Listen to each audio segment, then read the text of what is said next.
Hello to everyone. Welcome to my channel Beauty Tip. اللہ کی یاد اور شیطان کی چال.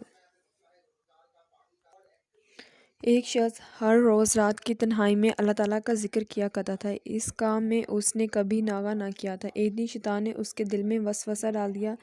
اے شخص، تو ہر روز رات کو اللہ تعالیٰ کا اللہ کرتا ہے اور ایک مدت گزر گئی اس کام کو کرتے ہوئے، لیکن کیا کبھی ایک بار بھی اللہ تعالیٰ کی بارگاہ میں جواب میں لبیک ہوئی؟ تو کس عاجزی اور انکساری سے اللہ کی درب لگاتا ہے، لیکن بارگاہ خداوندی سے تجھے جواب تک نہیں۔ اس شخص کے دل میں اس خیال کا آنا تھا کہ پریشان ہو گیا اور شکستہ خاطر ہو کر لیٹ گیا. جو خواب میں اسے حضرت خضر علیہ السلام کی زیارت ہوئی. آپ نے اس سے پوچھا، اے اللہ کے بندے، تو اللہ کے ذکر سے رک کیوں گیا؟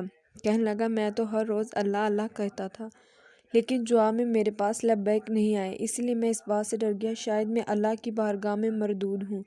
یہ سن کر حضرت خضر علیہ السلام نے فرمایا، اے شخص، اللہ پاک نے مجھے فرمایا ہے، جا میرے اس بندے سے کہہ دو، اللہ کہنا میرے ہی کرم کی وجہ سے ہے، کیا میں نے تجھے اپنے کام میں نہیں لگا رکھا ہے؟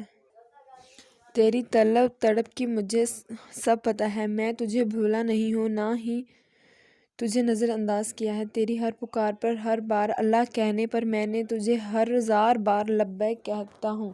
تجھے یہ سوچ، یہ عمل، یہ طلب میں نے ہی دی ہے اور میں نے ہی تجھے اس کام پر لگایا ہے۔ اصل میں تجھ سے زیادہ مجھے ہی تیرا اشتیاق و شوق ہے۔ اس شخص نے یہ خواب دیکھا تو ہڑبڑا کر اٹھ بیٹھا۔